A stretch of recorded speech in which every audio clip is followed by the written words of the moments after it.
Hey everybody, welcome to episode 8 of the Revenue Diaries. I'm really pumped to introduce Scott Leese. He's somebody that I've been talking to for a little bit now, and really gotten to know pretty well over the past 3 or 4 months. He's a great human being, great sales leader, and we talk about a lot of things from building trust with your team and critical thinking to overcoming adversity. It's something that he knows very well through a lot of health issues that he's had, as well as overcoming addiction. So I'm really pumped to bring you this episode. And I'm also pumped to tell you that, of course, this podcast is sponsored by Lessonly, the best training software for sales and customer service teams. You can check out more at lessonly.com. All right, without further ado, Scott Leese.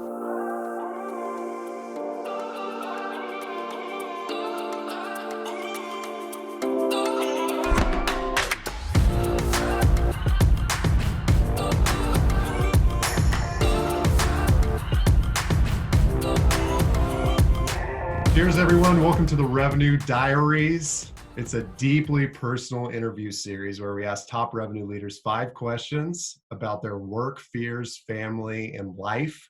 There's just one catch to all this. We do not share any questions in advance. So Scott, who's our next guest, has no idea what I'm about to ask him. I know he's going to handle it with the best intentions. So let's get to it. I'm pleased to welcome the illustrious Scott Leese. Welcome to the show. Why don't you go ahead and introduce yourself to everybody? Thanks. I've never been called illustrious before. And I like that you said introduce yourselves, because people keep asking me if I've cloned myself recently. So it's very fitting. I'm Scott Leese. I run Scott Leese Consulting as well as Surf and Sales, and got a whole slew of other projects that I work on that I won't get into for now. Okay, that sounds good. Okay, so again, Scott didn't receive any of the questions ahead of time. So I'm going to start, of course, which we do most of the time, with the most difficult question. You've been through a lot of adversity in your life and have, for what it looks like, at least to me, you've managed to come out a stronger individual through that suffering and pain. And I don't think many people can say that. It's a very hard thing to do, to get through that stuff. Do you believe that people are born with the ability to overcome adversity, or can it be taught? Wow, that's a great question. I think it can be taught on some level. And I actually would challenge you a little bit. I think a lot of people have gone through really horrible stuff in the same ways that I have. A lot of challenges, health or relationship wise or whatever.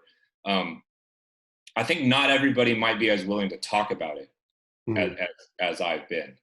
And I just decided a long time ago that I was going to own the narrative and tell the story, and that in me talking about the things that I went through, spending 4 years in the hospital fighting for my life, having 9 major surgeries, becoming addicted to opioids and having to kick off of those, like all of these things, I felt like that certainly made me who I am.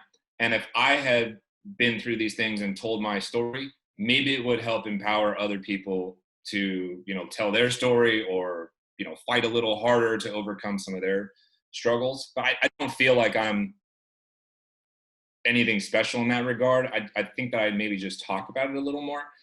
And so I know it can be taught, because I've spent time talking about it with individuals and teaching them, and I've helped many people overcome all sorts of tough things over the course of my career. And that is one of the biggest points of pride I probably have, is feeling like, I made a massive impact on this person's life. Like, never mind helping them close a deal, right? Like, anything from, getting out of an abusive relationship to getting into rehab and coming out the other side and being 3-4 years sober.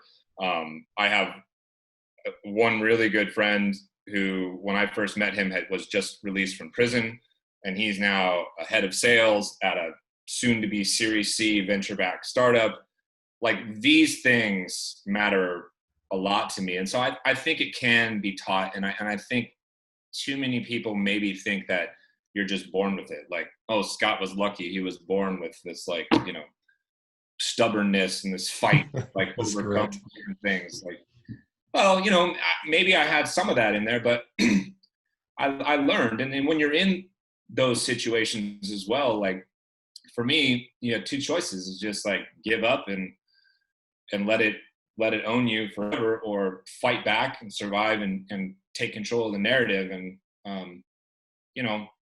there was plenty of moments where I mentally wanted to give up or was unable to really fight back. But there was moments where I told myself, hey, we got to get through this hour. It's all that matters. Can I get through this hour? Can I get through this day? Can I get through this week?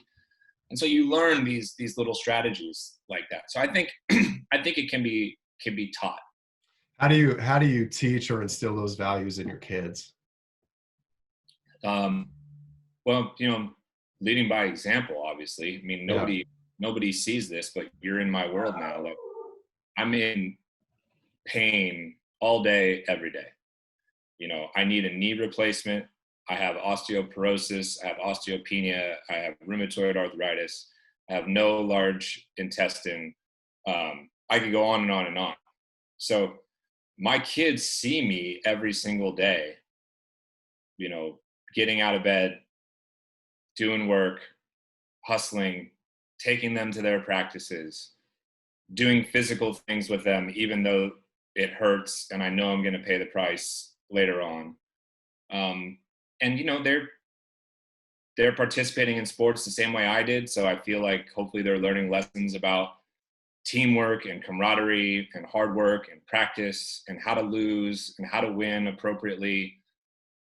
And they see the books that are lying around. I mean, my kids read my book when they were, let's see, it must have been 9 and 7 years old, and they're asking me questions like, whoa, you were in the hospital for all these years? I didn't realize it was for so many years. And they're like, what? Tell me about this sales thing, right? And they see books lying around about. I read this book recently called Endurance, which is the story of Shackford crossing Antarctica. And my kids read a lot, so like, my 10-year-old grabs that book and he's reading these things about hardship and struggle and whatnot. So I think it comes through in the examples around them, the things that they consume, through literature or even some movies and things like that we watch as a family. But these are conversations that they're having at a very young age, where in other family dynamics, maybe they don't, for whatever reason. So I'm hopeful that it sticks. There's a quote on my wall. I don't know if you can see it because I just changed the angle, but this quote right here that I'm pointing at says, "You don't get good at anything by giving up other than giving up." And my younger son said that when he was 5 years old. And I was like, where did that come from? The hell? Right? And so we wrote it down and I have it pinned on my wall. So I'm hoping some of these things, these lessons kind of seep in and that they have that, that metal inside of them. Yeah, for sure. So I think there are a lot of people that struggle with addiction, and some choose to never seek help. Some choose to do seek help and get through it. What advice do you have for someone who might be struggling now? Who might be struggling with a opioid, alcohol, name the plethora of things that we all deal with? Yeah. I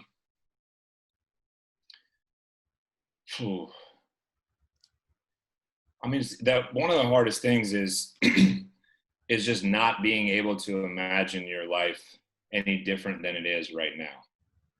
And so the lack of hope, or the inability to have a vision outside of your current purview, excuse me, is really, really difficult, And so if you have the ability to communicate and be around other people who not just are going through the shit right now and are kind of stuck where you're at, but people who've kind of come out the other side, it's really, really helpful, and I think that, that's why, and I'm no addiction counselor by any means, right? So talk to them more than listen to me. But Yeah. you know, when you talk to somebody who's been out the other side, like that's why they have sponsors. That's why there's people who, you know, come in and say stuff like, "Oh, I've been sober for 3 years. Like, if you ever need to talk, you know, I'm here. If you're ever feeling like, you know, lost or you're going to slide in the wrong direction, like, shoot me a note, right?" And you know, it's been 16 plus years since I took you know, any pain meds, and my case is a little different. I mean, I got addicted because I was in tremendous amounts of pain while I was in the hospital. So I wasn't using at home, right? So I felt like I got lucky because I never had the same degree of Mm. mental addiction. Like I was always like, man, as soon as I'm not sick anymore, like I'm cold turkeying off this shit. Like I don't ever want to take I don't want to take a fucking Advil for the rest of my life, right?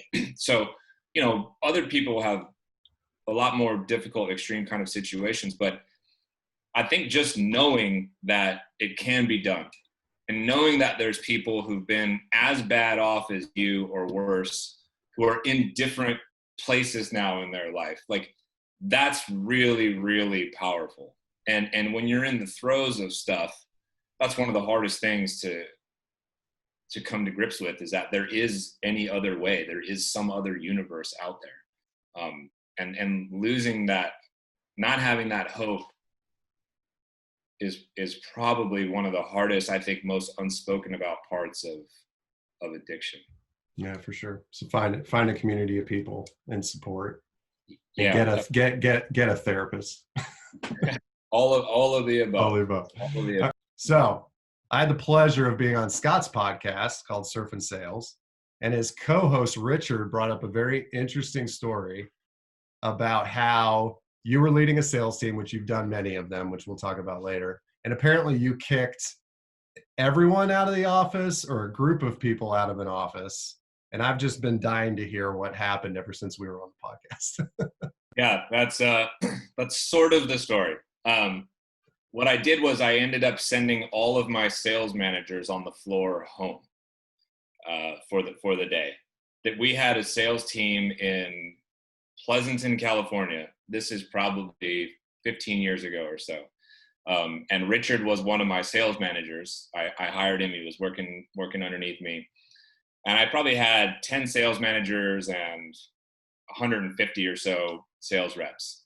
And I was a lot more feisty, a lot more immature, and a lot worse sales leader than I am now. And was very unhappy with our performance, and basically said, I think that I could run this whole floor of 150 people better today than all 10 of you are doing. So why don't you all get out of here and let's compare the numbers. So I basically kicked them all out of the office and rounded up, you know, an entire floor of, like I said, tons of salespeople. And I was like, I sent all your sales managers home.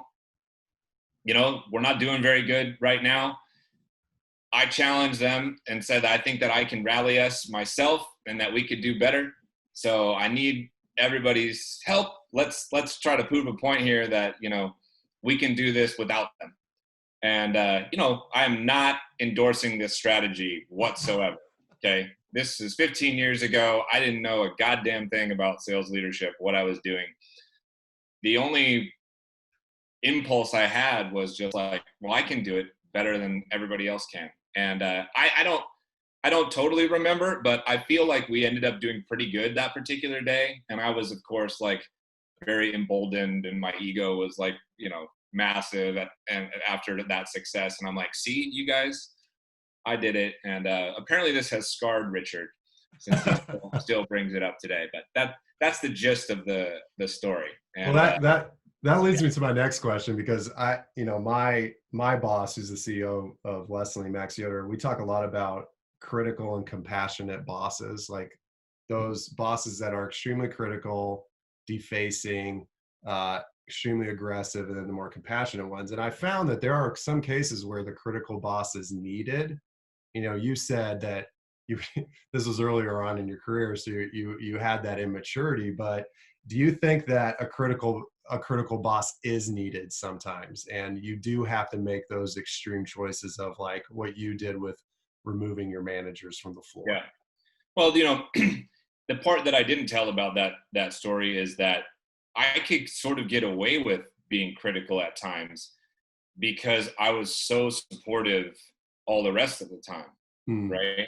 And I did so many things to build trust, to have an open relationship and whatnot, right? It's like I could kind of pick on you this one time because I wasn't picking on you 24/7, mm, right? And so I think it had more of an impact and was probably a little more startling because like, whoa, okay, like that's a bit of a different look over there, right? And so I actually think that, I think that if you're critical all the time, it's probably not gonna end well. Certainly not in 2020. right. Okay. And I think if you're supportive all the time, but never kind of push people too hard or hold them accountable enough, or, I was talking to a sales leader yesterday, actually, one of my clients, and he was saying that, perhaps he's not kind of poking the bear enough, right? He's just like not pushing people. He's being too nice a little bit. I'm like, dude, you gotta mix it up a little bit, right? So I think the best leaders build such a strong supportive relationship that then when things do go a little south, they're able to kind of harp on you. You know Mhm. what I mean? If you and I have a good relationship, Kyle, and you're my boss, but I'm slacking on something and you're like, Scott, dude, what the hell? Get after this. Like, this is unacceptable. I snap to it. I'm like, oh, geez. Okay. I don't want to piss off Kyle. Like, that's not good. But if you're grinding on me all the time and just abusing me and you come at me like that, then it just becomes white noise. Yeah. So I think that there's a little bit of place for both, for sure. Okay, great. So staying on the track of your career, there are many points, whether that's Qualia, Outbound Engine, Main Street Hub, Leapfish, you starting your own company, advising a bunch of companies where you've made big bets. And I think a lot of times leaders that make big bets are the ones that are extremely successful. Do you bet big and take the same risks in your personal life? No, no, I am actually extremely fiscally conservative. You know, I I don't have a VA. I don't have a virtual assistant. I don't have a staff. I mean, I do everything myself. And plenty of people that I talk to, from KD to Morgan to Barrows to Richard, are like, "What are you doing, dude? Why don't you hire people?" And I'm like, "Oh, I don't know. I'm like scared to, have somebody on my payroll and spend the money or whatever." And they're like, "Are you joking? Like, you're doing way better than some of the rest of us, and we have people helping us." And I was just talking about this with Chris Walker, and I specifically asked him when he was on our podcast, what was the run rate you were at when you made your first hire? And he was like, 20K a month. I made my first hire. And I'm like, oh fuck, man, I'm like way over that, and I still haven't hired anybody. So I'm a bit of a chicken shit, to be honest with you. I've made these big bets, and you talk about like starting my own company was a big bet, but I slowly built up all of these side hustles of mine until Mm, my income from all the side hustles matched what I was earning at Qualia. And only then did I cut the cord and go all in on myself. And people have been telling me for years, like, what are you doing? You should go consult and advise. You've got enough experience to be able to do this successfully. And I'm like, I don't know yet. So no, I am not the same, I think. And I'm maybe not as bold as the impression as I've given people. off. Well, it's a calculated boldness, which I think is important. But I have bet on myself, though. Like, my whole career has been at early stage startups. That is a bet on me as Hmm. the revenue, leader in the organization. Like, okay, here's a product that I think is pretty good. Can I figure out how to sell it and scale it and get it to, 20 something million in a couple of years? That's a bet on me. It's very different than Scott going to work at Dell or, some other larger company, Oracle or something like that. Like, that's not a bet. That's a, I want to go, set it and forget it and hang out and hide out in the office and I'm good. Right. So I bet big when I do go do something. But it takes me a little while sometimes to talk myself into That's it. fair. Okay, so last question. We're going to go back to sales and marketing and revenue and everything that we love. But for the practitioners listening, whether that's an SDR, an AE, a revenue leader, what's one piece of advice? Whether that's scaling, whether it's leadership, like what's the one thing that you think is most important that they could take away? Is I think it's have a plan and a playbook, and I think one of the reasons that I was good as an AE was because I found a process that worked and I stuck with it and I did not deviate from it. And I'm blessed, I think, with a mind that doesn't try to tinker with things. Once I find something that works, that's it. I'm sticking with it. Like when I was playing basketball, as a kid, if I knew that I could beat you off the dribble to the left and make a layup, that's all I did until you, proved you could stop me. Yeah. So having that process and that plan and sticking with it while it's working as an individual contributor, I think is really, really critical. And as you move into leadership and management, I'm shocked every single day, Kyle, by founders and VPs that I talk to who have no sales playbook and no sales process other than what's in their mind. And they're trying to grow and scale an organization, and they don't understand why other people can't just do what they're doing. And I'm like, well, have you spelled it out for them? Like, no, it's like I told them, like, okay, have you ever told another human being something one time and they've mastered it and they required no other communications around it, right? Like, it doesn't work like that. Right.